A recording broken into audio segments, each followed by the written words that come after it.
హాస్పిటల్లో ఉన్న దీప కోసం కార్తీక్ మెడిసిన్స్ తీసుకొని వస్తూ ఉంటాడు. ఇక అక్కడే ఉన్న దాసును చూసి, ఏంటి మావయ్య ఇక్కడేం చేస్తున్నావు అని అంటుంటాడు. నీకోసమే వచ్చాను అల్లుడు అని అంటుంటే, నేనిక్కడున్నానని నీకెలా తెలుసు అని దాసుని అడుగుతుంటాడు. కాశీ స్వప్న మాట్లాడుకుంటుంటే విని ఇక్కడికి వచ్చాను, ఇంతకీ దీపక్ ఎలా ఉంది అని అంటుంటాడు. దీపకి బాగానే ఉంది మావయ్య, ఇప్పుడు ఐసీలో ఉంది, తను కోలుకుంటుంది, అయినా వాళ్ళకి చెప్పకుండా ఇక్కడికి వచ్చేసావు, వాళ్ళు కంగారు పడుతూ ఉంటారు కదా అని అంటుంటాడు. ఇక దాసు అయితే, మీ మామయ్య ఏమి మతిలేనివాడు కాదల్లుడు, నాకన్నీ గుర్తొచ్చాయి, ఇప్పుడు నాకు బాగానే ఉంది, ఇంతకీ దీపని ఎవరు పొడిచారు అని అంటుంటాడు. ఇక కార్తీక్ అయితే ఏమో తెలియదు మావయ్య అంటుంటే, జోష్నకు తప్ప దీపను చంపాల్సిన అవసరం ఎవ్వరికి లేదు అని చెప్తుంటాడు. ఇక ఒక్కసారిగా కార్తీక్ షాక్ అయిపోతూ, ఏంటి మావయ్య నువ్వు మాట్లాడేది, దీపని జోష్న ఎందుకు చంపుతుంది అని అంటుంటాడు. అవునల్లుడు, దీపని చంపితే యావదాస్తి జోష్నదవుతుంది అంటుంటాడు. ఇక కార్తీక్ అయితే, ఏంటి మావయ్య నువ్వు మాట్లాడేది, దీపను చంపితే యావదాస్తి జోష్నది ఎందుకు అవుతుంది అని కంగారుగా అడుగుతూ ఉంటాడు.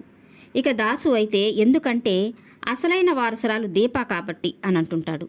ఇక కార్తీక్ అయితే షాక్ అయిపోతూ అలాగే దాసును చూస్తూ ఉంటాడు. అవునల్లుడు, సుమిత్ర దశరథల అసలైన కూతురు, శివనారాయణ గారి అసలైన మనవరాలు, ఆ ఇంటికి అసలైన వారసురాలు దీపే అని అంటుంటాడు. ఇక ఆ మాటతో కార్తీక్ ఒక్కసారిగా షాక్ అయిపోతూ, మరి జోష్న ఎవరు అని అంటుంటాడు. జోష్న నా కూతురు అల్లుడు, ఒక మనిషి స్వార్థం మరొకరి తలరాతను ఎలా మారుస్తుందో నీకు తెలియాలి, ఎందుకంటే జరిగిన ప్రతి సంఘటనకి నేనే ప్రత్యక్షంగా సాక్ష్యం. శివనారాయణ మా అమ్మని రెండో పెళ్లి చేసుకున్నాడు, కానీ తన మొదటి భార్యని మర్చిపోలేదు, అలాగే మా అమ్మకి ఆ ఇంటి పెత్తనం ఇవ్వలేదు, అందుకని మా అమ్మకి తన మీద కోపం ద్వేషం ఉండేది.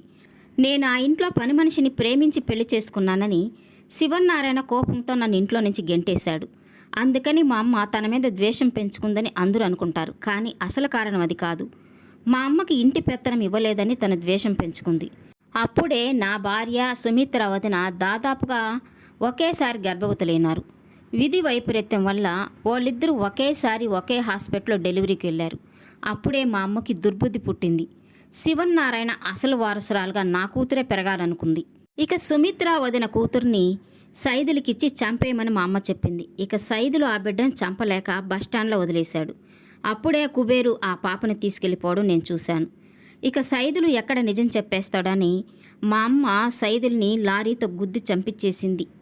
అన్నీ నా కళ్ళ ముందే జరిగాయి, అన్నిటికీ నేనే సాక్ష్యం. మా అమ్మ స్వార్థం కారణంగా ఐశ్వర్యంలో పెరగాల్సిన దశరథనయ్య కూతురు కుబేరు దగ్గర పేదింటి అమ్మాయిగా పెరిగింది. నా కూతురుగా పెరగాల్సిన జోష్న ఆ ఇంటి వారసురాలైంది. అన్నీ తెలిసి కూడా ఏం చేయలేని పరిస్థితిలో ఉండిపోయాను. కానీ జోష్న బుద్ధి తెలిసాక ఆ ఇంటి వారసురాలుగా ఉండే అర్హత తనకు లేదని నాకు అర్థమైపోయింది.